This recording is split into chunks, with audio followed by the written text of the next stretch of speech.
13.25 ಕೋಟಿ ರೂಪಾಯಿ ಬೇಕಪ್ಪ ಇದನ್ನು ಸರ್ವೆ ಮಾಡಿಸ್ಲಿಕ್ಕೆ ಅಂತ. ಓಕೆ. ಇಮ್ಮಿಡಿಯೇಟ್ಲಿ ಅವರಿಂದ ಯಡಿಯೂರಪ್ಪನವ್ರ ಮನೆಗೆ ಬಂದೆ. ಸರ್ ಅವರು ರಾಜೀನಾಮೆ ಕೊಡ್ತೀವಿ ಅಂತಾರೆ. ರಾಜೀನಾಮೆ ಕೊಟ್ಟರೆ ನಮ್ಮ ಸರ್ಕಾರಕ್ಕೆ ಕೆಟ್ಟ ಹೆಸರು ಬರ್ತದೆ ಮತ್ತು ಸಾಮಾಜಿಕ ನ್ಯಾಯಕ್ಕೆ ವಿರುದ್ಧದೀವಿ ಅಂತ ಆಗ್ತದೆ. ಏನು ಮಾಡ್ಬೇಕು ಹೇಳು ಅಂದರು. 13.25 ಕೋಟಿ ಕೇಳ್ತಾರೆ, ಬಿಡುಗಡೆ ಮಾಡಿ ಅಂತ. ಕೂಡಲೇ ಹಣ ಬಿಡುಗಡೆ ಮಾಡಿಬಿಟ್ರು. ಮಾಡಿ ಅವ್ರಿಗೆ ವಿನಂತಿ ಮಾಡಿದ್ರು, ಆದಷ್ಟು ಬೇಗ ವರದಿ ಕೊಡಿ ಅಂತ. ನ್ಯಾಯಮೂರ್ತಿ ಸದಾಶಿವಯ್ಯನವರು 29,000 ಹಳ್ಳಿಗಳಲ್ಲೂ ಮಾಹಿತಿ ಸಂಗ್ರಹ ಮಾಡಿ ಮನೆ ಮನೆಗೆ ಹೋಗಿ ಸರ್ವೆ ಮಾಡಿಸಿದ್ರು. ಮಾಡಿಸಿ ವರದಿ ಕೊಟ್ಟರು. ವರದಿ ಕೊಟ್ಟ ಮೇಲೆ ಆ ವರದಿ 2011-12 ಬಂತು. ನಮ್ಮದೇ BJP ಸರ್ಕಾರ ಇತ್ತು. ಯಡಿಯೂರಪ್ಪನವ್ರು ಹೋಗಿ ಸದಾನಂದ ಗೌಡರು, ಜಗದೀಶ್ ಶೆಟ್ಟರು ಮುಖ್ಯಮಂತ್ರಿ ಆಗಿದ್ದರು. ಚುನಾವಣೆ ಸಂದರ್ಭ ಅದನ್ನು ಹಾಗೆ ಇಟ್ಟುಬಿಟ್ರು, ಮಾಡಲಿಕ್ಕೆ ಆಗಲಿಲ್ಲ. ಯಾಕಂದ್ರೆ ಚುನಾವಣೆ ಕೂಡಲೇ ಆಗೋದಿತ್ತು, ಅದನ್ನು ಪರಿಶೀಲನೆ ಮಾಡಿ ಮಾಡಲಿಕ್ಕೆ ಸಮಯ ಇರಲಿಲ್ಲ. ಅದಕ್ಕಾಗಿ ಹಾಗೆ ಇಟ್ಟ ಮೇಲೆ 2013 ಚುನಾವಣೆ ಬಂತು. ಕಾಂಗ್ರೆಸ್ನವ್ರು ಪ್ರಣಾಳಿಕೆ ಒಳಗೆ ಹಾಕಿದರು, ನಾವು ಈ ರಾಜ್ಯದಲ್ಲಿ ಒಳ ಮೀಸಲಾತಿ ಕೊಡ್ತೀವಿ ಅಂಥೇಳಿ. 5 ವರ್ಷ ಸಿದ್ದರಾಮಯ್ಯನವರು ಪ್ರತಿನಿತ್ಯ 40 ವರ್ಷದಿಂದ ಭಾಷಣ ಮಾಡ್ತಾರೆ. ಏನು ಭಾಷಣ ಮಾಡ್ತಾರೆ? ಸರ್ವರಿಗೂ ಸಮಪಾಲು, ಸರ್ವರಿಗೂ ಸಮಬಾಳು, ಸಾಮಾಜಿಕ ನ್ಯಾಯ ಅಂಥೇಳಿ ಭಾಷಣ ಮಾಡ್ತಾರೆ. 5 ವರ್ಷ ಸದಾಶಿವಯ್ಯನ ವರದಿನ ತಿರುಗೂ ನೋಡಲಿಲ್ಲ. 2018 ಸರ್ಕಾರ ಹೋಯ್ತು ಸಿದ್ದರಾಮಯ್ಯನವ್ರದ್ದು. ಸಿದ್ದರಾಮಯ್ಯನವ್ರು ಹೇಳ್ತಾರೆ, ಮಾದಿಗ್ ಒಳ ಮೀಸಲಾತಿ ಮಾಡದೇ ಇರೋ ಕಾರಣಕ್ಕೆ ಲೆಫ್ಟ್ನವರು ಮಾದಿಗರು ನನಗೆ ಓಟ್ ಹಾಕಲಿಲ್ಲ, ನನ್ನ ಸರ್ಕಾರ ಹೋಯ್ತು ಅಂತ ಸೋನಿಯಾ ಗಾಂಧಿಗೆ ಕಾಂಗ್ರೆಸ್ ಹೈಕಮಾಂಡ್ಗೆ ವರದಿ ಕೊಟ್ಟರು. ಮೀಡಿಯಾದ ಮುಂದೂ ಹೇಳಿದರು, ಬೆಂಗಳೂರಿನಲ್ಲೂ ಹೇಳಿದರು, ದಿಲ್ಲಿಯಲ್ಲೂ ಹೇಳಿದರು. ಇವತ್ತಿಗೂ ವಿಡಿಯೋ ಕ್ಲಿಪ್ಪಿಂಗ್ಸ್ ನೋಡ್ಬೋದು. ಅದಕ್ಕಾಗಿ ನನ್ನ ಸರ್ಕಾರ ಹೋಯ್ತು. ಆಮೇಲೆ ಯಾವ ಪಕ್ಷಕ್ಕೂ ಬಹುಮತ ಬರಲಿಲ್ಲ. ಹೌದು, ಕುಮಾರಸ್ವಾಮಿ ಮುಖ್ಯಮಂತ್ರಿ ಆದರು. ಆ ಸಂದರ್ಭದಲ್ಲಿ ನಮ್ಮದೊಂದು ಇನ್ನೂ ಒಂದು ಹೋರಾಟ ಇತ್ತು. 101 ಜಾತಿ ದಲಿತರು ಸೇರಿ, ಎಷ್ಟೇ ಜನಾಂಗದವರು ಸೇರಿ ನಮ್ಮದೊಂದು ಕಾಮನ್ ಹೋರಾಟ ಇತ್ತು.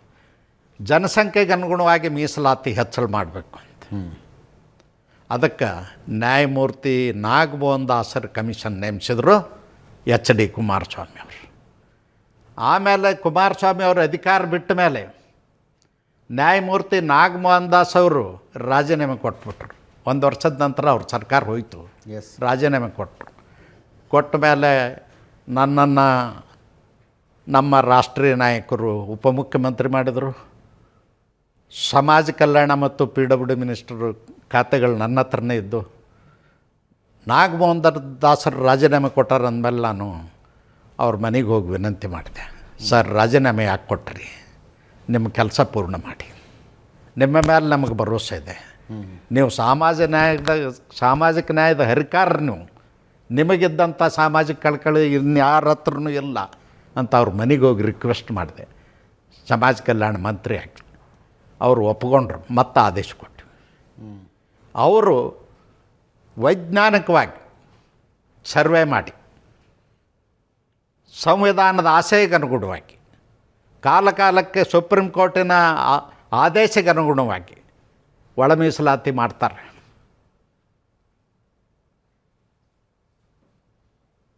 17% ನಾವು ಎಕ್ಸೆಪ್ಟ್ ಮಾಡಿದ್ವಿ. ಬೊಮ್ಮಾಯಿ ಅವ್ರ ಮುಖ್ಯಮಂತ್ರಿ 17% ಒಳ ಮೀಸಲಾತಿ ಮಾಡಬೇಕು ಅಂಥೇಳಿ ನಾವು ಮಾಧುಸ್ವಾಮಿ ಕಮಿಟಿ ನೇಮಿಸಿದ್ವಿ. ನಮ್ಮ ಕಾನೂನು ಮಂತ್ರಿ ಸರ್ ಎಲ್ಲ ಸಮುದಾಯದವ್ರ ಜೊತೆಯಲ್ಲಿ ಚರ್ಚೆ ಮಾಡಿ ಒಂದು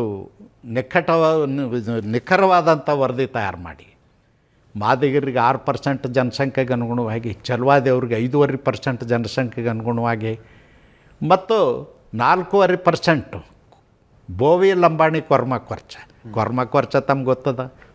100 ಹಳ್ಳಿ ಒಳಗೆ ಒಂದು 10 ಹಳ್ಳಿ ಒಳಗೂ 4 ಮನೆ ಇರೋದಿಲ್ಲ ಅಂಥ ಸಣ್ಣ ಸಮುದಾಯ. 2 ಸಮುದಾಯಕ್ಕೆ ಲಂಬಾಣಿ ಬೋವಿಗಳಿಗೆ 4.5%. 1% ಅಲಿಮಾರ್ಗಳು ನಾನು ಹೇಳಿದ್ದಲ್ಲ, ಮಾದರ ಮನೆಗೆ ಬಂದು ಗೌಡ್ರ ಹೊರಗೆ ಬಾಗಿಲು ಹೊರಗೆ ಕೂತು ಭಿಕ್ಷಾ ಬೇಡಿ ಎತ್ತಿ ಹಾಕಿದ ನೀರು ಕುಡಿತಾರಲ್ಲ, ಆ ನಮ್ಮ ಬಂಧುಗಳ ಸಲುವಾಗಿ 1%. ಸುಡ್ಗಾಡ್ಸಿದ್ರತ್ತು ಓಡಾಡ್ತಾ ಇದ್ದಾರಲ್ಲ ಅವ್ರ ಸಲುವಾಗಿ. ದುರ್ಗ ಮುರುಗಿಗಳತ್ತ ಲಡ್ಡು ಕಟ್ಕೋತಾರಲ್ಲ, ಮೈ ಮೇಲೆ ರಕ್ತ ಬಂದ ಮೇಲೆ ದೇವಿಗೆ ಸಮರ್ಪಣೆ ಆಯ್ತು ಅಂಥೇಳಿ ಮೂಢನಂಬಿಕೆಯಿಂದ ಅವ್ರ ಸಲುವಾಗಿ 1% ಮಾಡಿದ್ದೀವಿ.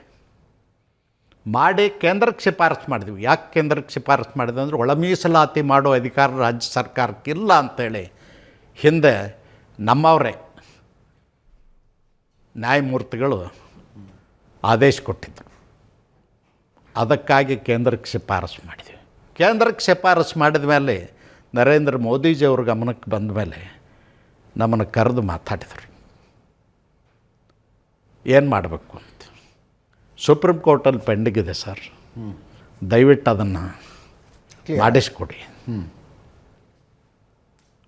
ಕೇಂದ್ರ ಸರ್ಕಾರ ಸುಪ್ರೀಂ ಕೋರ್ಟಿಗೆ ಮನವರಿಕೆ ಮಾಡಿಕೊಡ್ಬೇಕು, ನಾವು ಸಾಮಾಜಿಕ ನ್ಯಾಯಕ್ಕೆ ಬದ್ಧರಿದ್ದೀವಿ ಅಂಥೇಳಿ ಮಾಡಿ ಒಳ ಮೀಸಲಾತಿ ಕೊಡಿಸ್ಬೇಕಂದಾಗ ಅಟಾರ್ನಿ ಜನರಲ್ ಅವ್ರನ್ನ, ಸಾಲಿಸಿಟರ್ ಜನರಲ್ ಅವ್ರನ್ನ, SC ಡಿಪಾರ್ಟ್ಮೆಂಟದ ಅಧಿಕಾರಿಗಳ, ಸಾಮಾಜಿಕ ನ್ಯಾಯ ಸಬಲೀಕರಣದ ಇಲಾಖೆ ಅಧಿಕಾರಿಗಳನ್ನ ಮತ್ತು ಕಾನೂನು ಇಲಾಖೆಯವ್ರನ್ನ ಕರೆದು, ಪ್ರಧಾನಮಂತ್ರಿಗಳು ಸ್ವತಃ ಹೇಳ್ತಾರೆ, ನನ್ನ ಸರ್ಕಾರ ವೋಟ್ ಬ್ಯಾಂಕ್ ರಾಜಕಾರಣಕ್ಕಲ್ಲ, ಸಾಮಾಜಿಕ ನ್ಯಾಯಕ್ಕೆ ಬದ್ಧತೆ ಇರುವಂಥವ್ನು ನಾನು, ಅದಕ್ಕಾಗಿ ಸುಪ್ರೀಂ ಕೋರ್ಟಿಗೆ ಮನವರಿಕೆ ಮಾಡಿಕೊಡಿ, ಆದೇಶ ಮಾಡಲಿ ಅಂತ.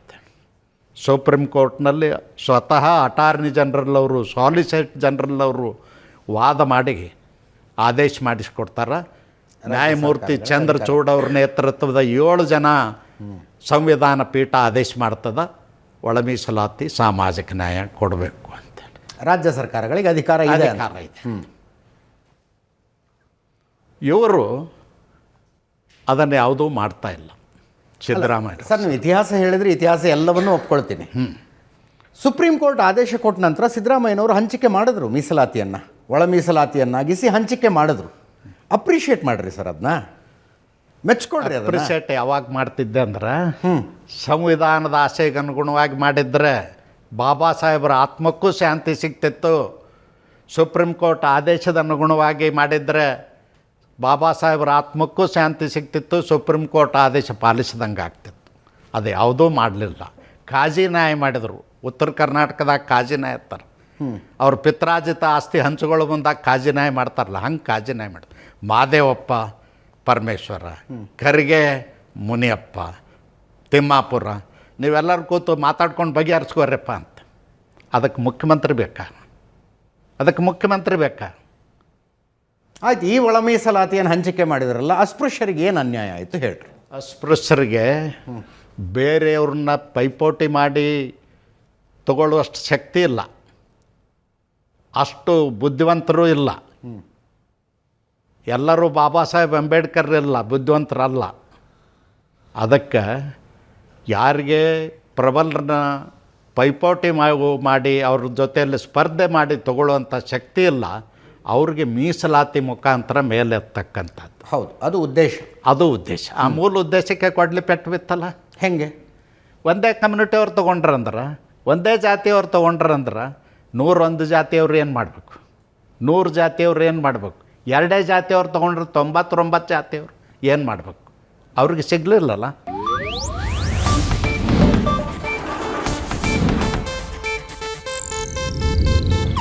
ಇದು ಏಷ್ಯಾನೆಟ್ ನ್ಯೂಸ್ ನೆಟ್ವರ್ಕ್ ಪ್ರಸ್ತುತಿ.